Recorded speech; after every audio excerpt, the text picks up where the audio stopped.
Yes, sir. You are from Southwest Delhi. Yes, sir.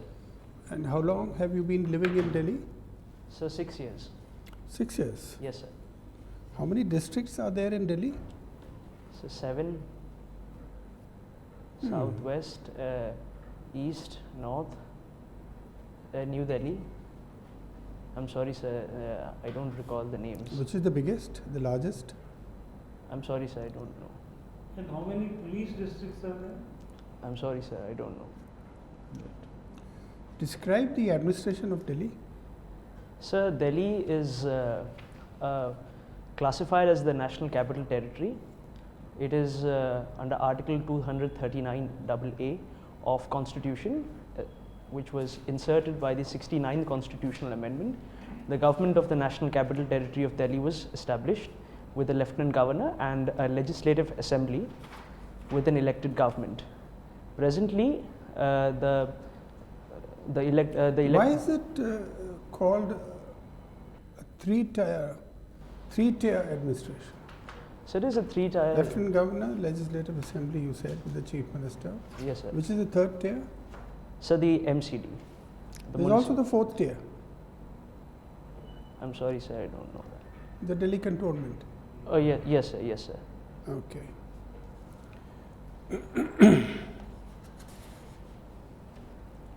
What are the main problems, issues that you have felt in the last 6 years living in Delhi?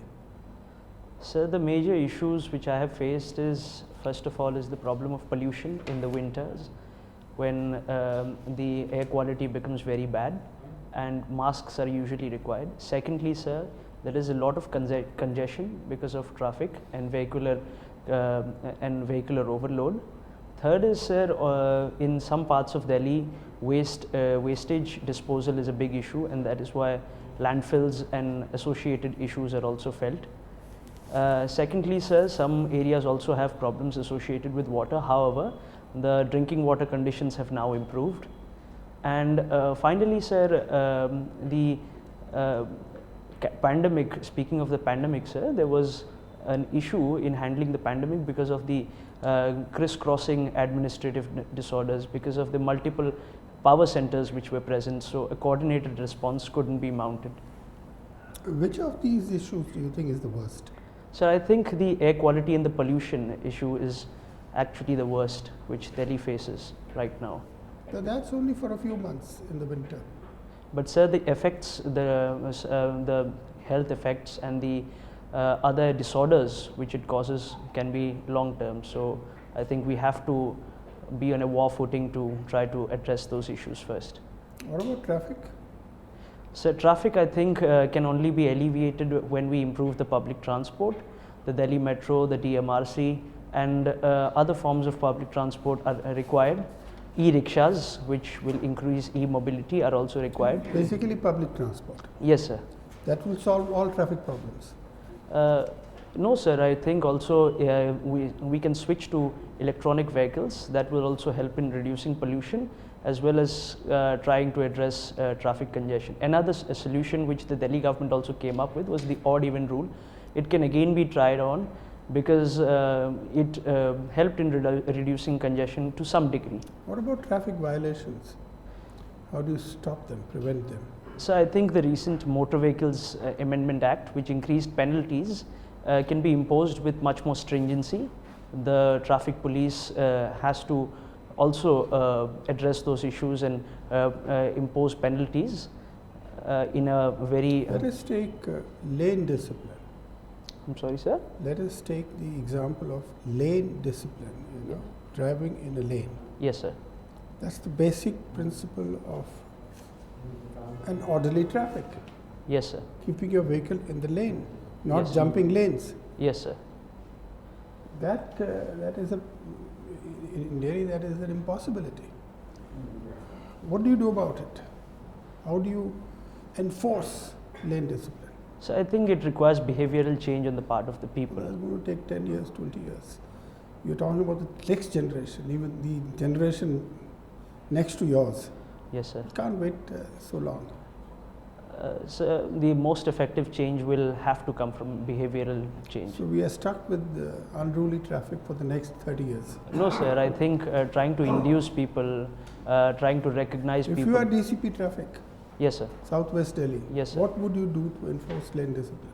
Sir, I would first of all strictly impose penalties on those who violate, and first of all, I will try to give. You increase penalties, enforce penalties, and the hafta rates goes up. Another, sir, I think we can do is that those who follow traffic rules, they can be made an example, they can be popularized. Videos and other campaigns can be launched on social media. Influencers can be Awareness brought. campaigns. Yes, sir. Okay. You watch web series? Yes, sir. Which web series have you watched lately? Sir, I've watched the Formula One Drive to Survive season 4. It's on the recently concluded Formula One World Championship. Why did Formula One disappear from India? So I think it disappeared because of the unwillingness on part of the administration. First of all, sir, it was actually classified under entertainment and not under sports. So an entertainment tax was levied, and the sports, and it wasn't actually considered as sports. Secondly, sir, the company which Was that right? No, sir, I don't think so. Because at the end of the day, it's a sport which is all So if about. the government reverses its decision, the F1 will come back. No, sir. Again, another is that the footfall was also low. There is a lack of awareness about Formula One in India. What happens with the infrastructure? So infrastructure is good. The track is good. The feedback by the drivers is also very Who's well using appreciated. Sir, I think the off late there was a truck race, but in the pandemic also it was used as a quarantine facility. Okay. My last question, Mr. Karthik. Inflation is referred to as a hidden tax. Yes, sir. Explain. So inflation is a hidden tax because when we reduce it from the nominal price, then the real price is actually bears the impact of the inflation. For example, while on one hand the actual value of a product might be X, but inflation, if it's Y, then the actual value which the person has to pay becomes X plus Y. So effectively, Y acts as a tax on the pocket of the consumer. Thank you. Mr. Karthik, Yes, sir. should Indian history be rewritten? So it's always being rewritten. I will say that. No, but there's a lot of debate these days raging in India. Yes, sir. They're saying that a lot of injustice has been done to the real Indian history Yes, sir. by the British who Yes, sir. started writing, and then the so-called camp followers or people with left leanings and all. Yes, sir. And there's a lot of advocacy, strong advocacy that it should be rewritten. Tell me in that context.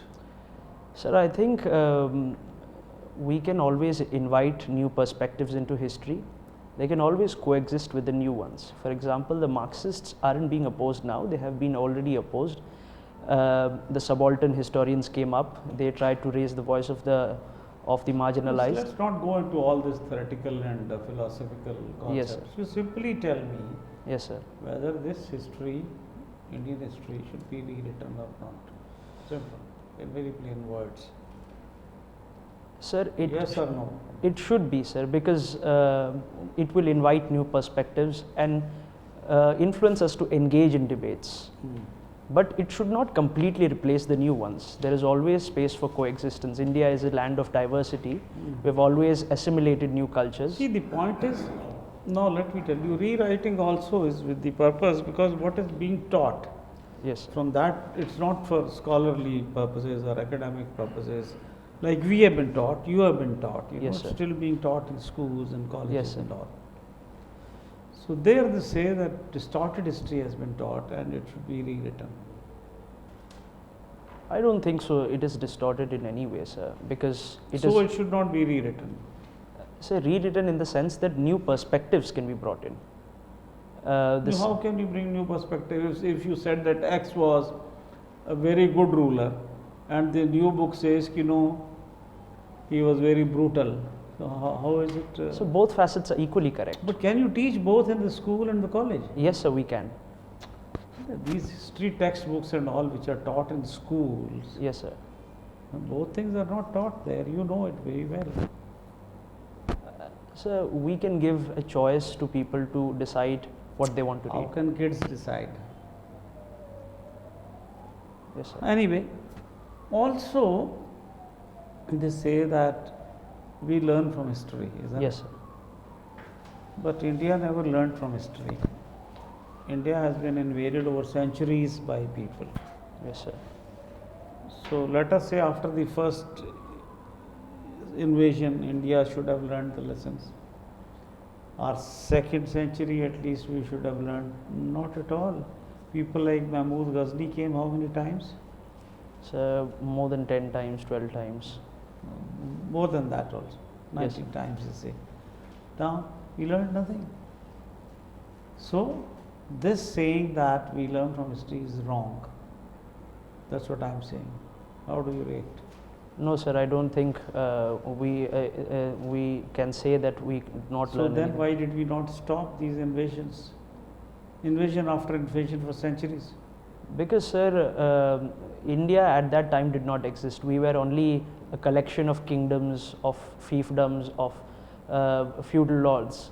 They were the ones who were people who were fighting amongst themselves and did not recognize. Even during the British, I think many people had the foresight to recognize the danger the British had. For example, Nana Fadnavis in his writings raises the point that the British can be a bigger threat.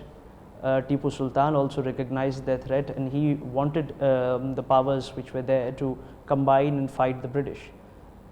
In other aspects also, sir, I think the conversation about the Spanish flu in 1918 also inspired some of our approach against the pandemic. So anyway, I mean, Yes, sir. not dwelling too much on it, you are saying that India was not the one the way it is now. Yes, sir. Okay, let's move to something else. Recently there was some agreement between Australia and India. Can you tell me what was it all about? Sir, is it related to the new free trade You agreement? are asking me counter question. Sir, I think it was about the free trade agreement which they have been talking about, the early harvest deal which was included. There are some differences which were. How many agreements were signed during that? I'm sorry, sir, I don't recollect.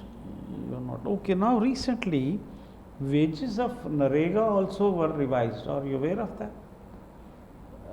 Sir, I think the wages of Narega were pegged to agricultural work, CPI agricultural workers. That is always done, but were they revised recently or not? Are you aware?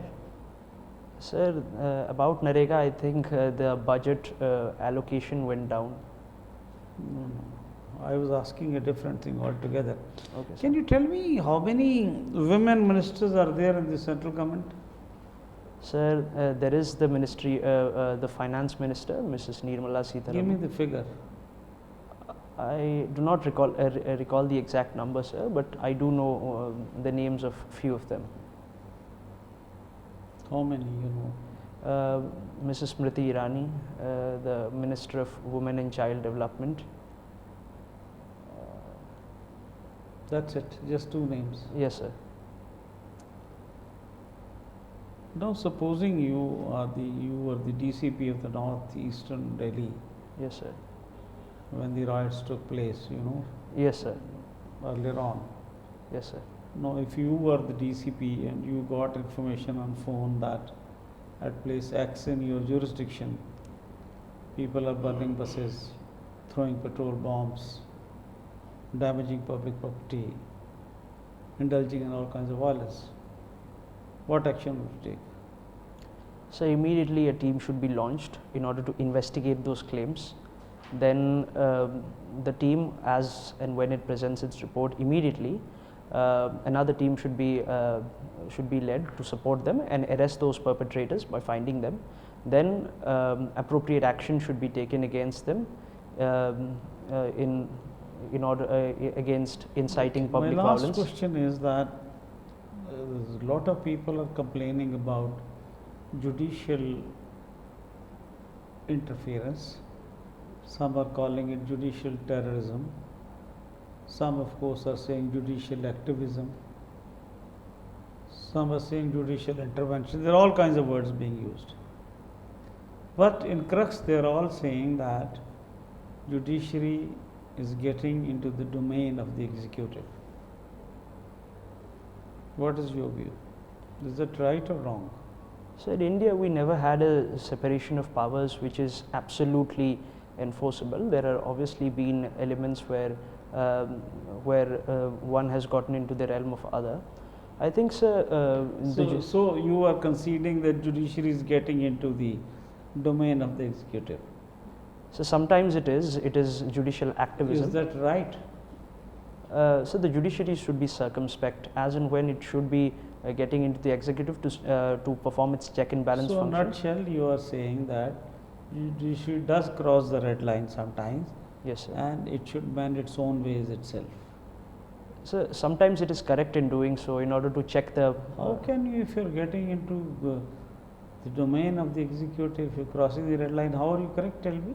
So sometimes it is about larger public interest. For example, the Vishaka guidelines which came out, it was to address the but lacuna. Nobody objected to that. Nobody objected to that. Yes. But whether 800 tons of oxygen should be given to one state or not, that's not the business of the judiciary. Their job is to pass judgment. So it was about public interest because the judiciary felt. So public interest is in everything then. Then in everything they have the right to pronounce. No, sir, the judiciary should be circumspect as and when it should. So you are saying on both the sides. So it should sometimes, You're keeping but your feet on both the boats. Yes, sir. Thank you. Well, Mr. Karthik, Yes, sir. I'm looking at your DAF and I noticed that you've been an exceptionally bright student. Thank you, sir. All the way from, your 10th grade exam, 12th grade, you have done extremely well. So I'm pleased to meet you. Thank you, sir. And you have the surname Panigrahi, Yes, sir. which you share with Sanjukta Panigrahi. Yes. Have you ever met her? No, sir. I have read about her. She is a very She's a great Odissi Odissi dancer, sir. And Odissi is one of the classical dances of India. Yes, sir. How many classical dances does the Sangeet Natak Academy recognize in all, and which are those? Sir, Bharatnatyam, Kathak. How many in all?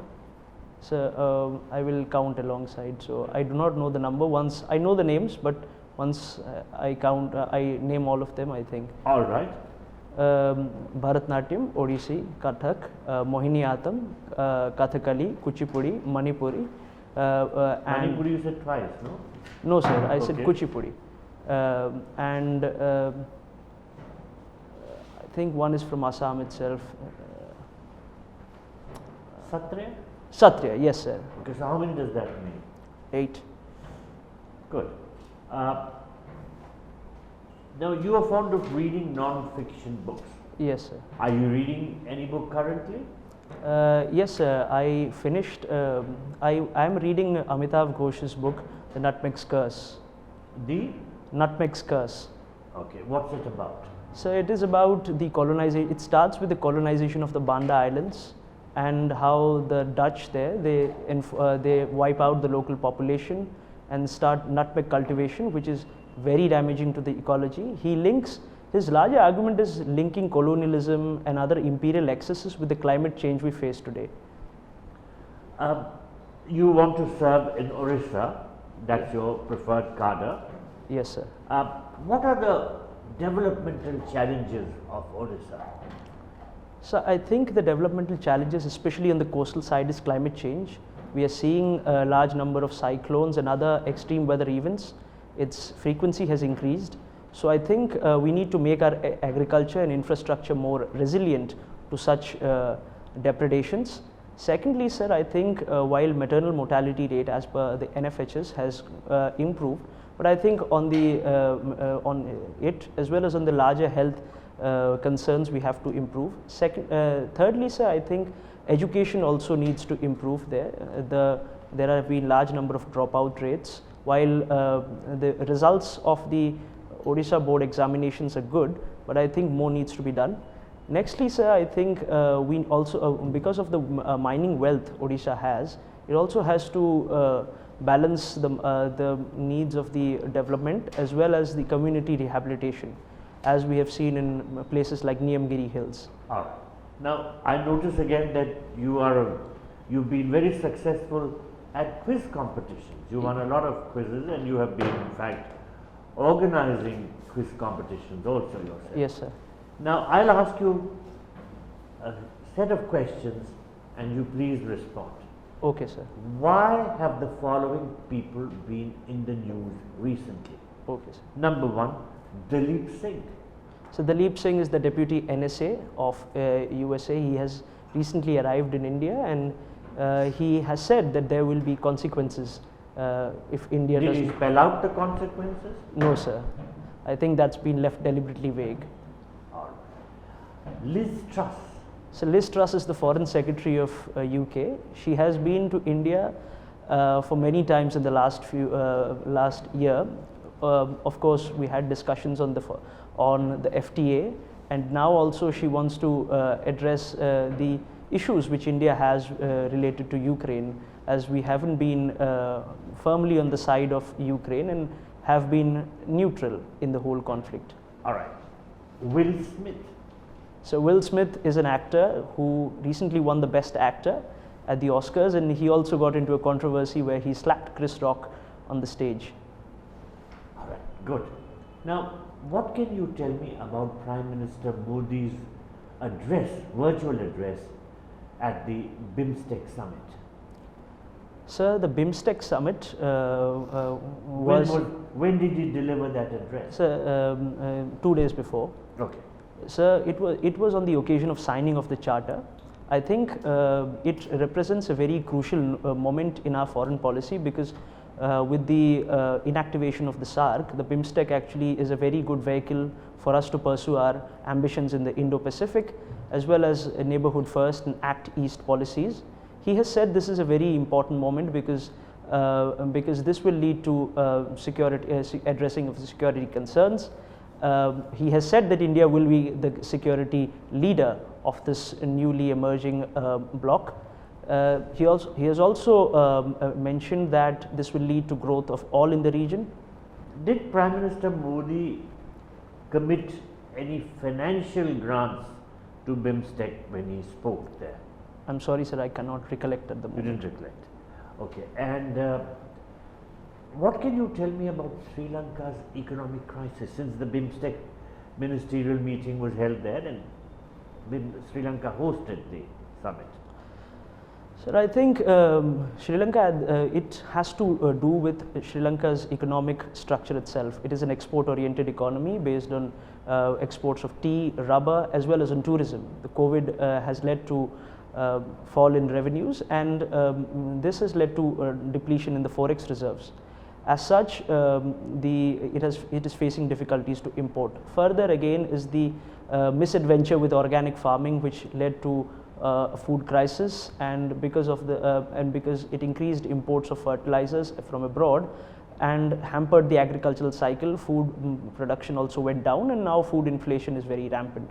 So it also faces a problem of fuel, which is also at a very rapid scale, which is also rising at a very rapid scale. So we can see a depletion in forex reserves My as well last as question. inflation. As you know, the United States has sanctioned Turkey for purchasing S-400 missile defense systems.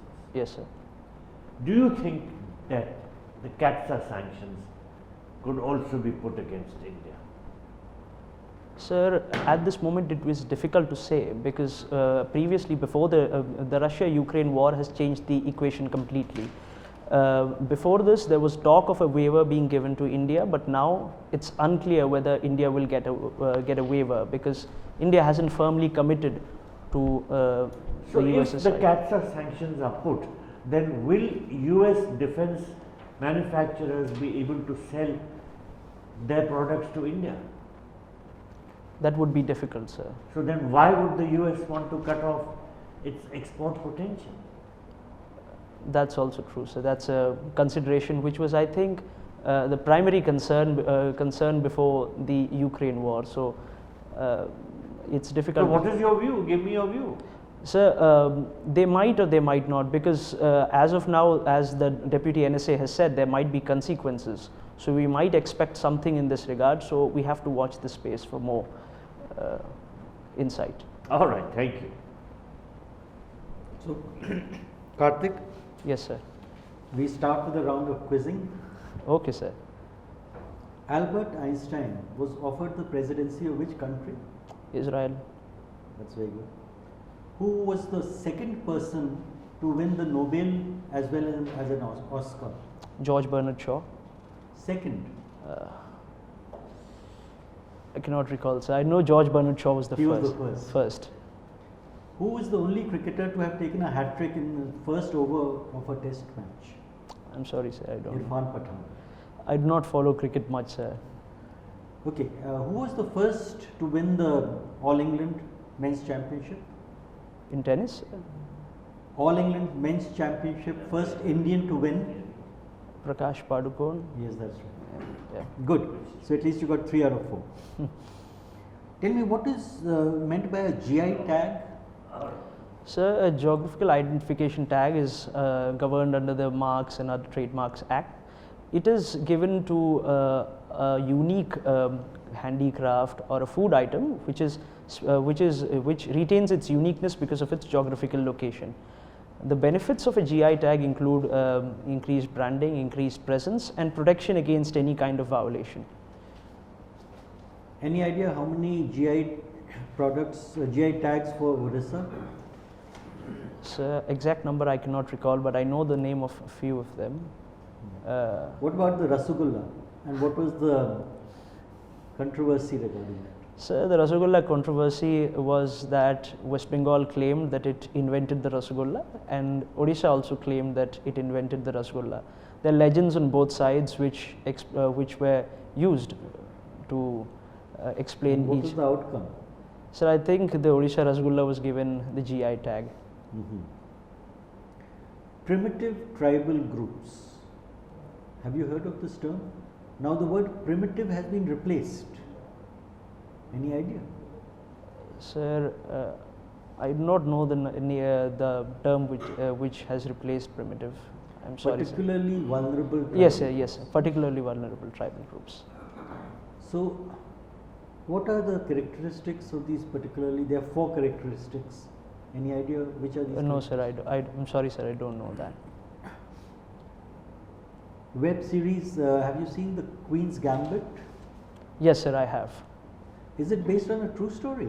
No, sir. It isn't. It is. They did have authentic matches because Gary Kasparov was brought in as a consultant, so that was there.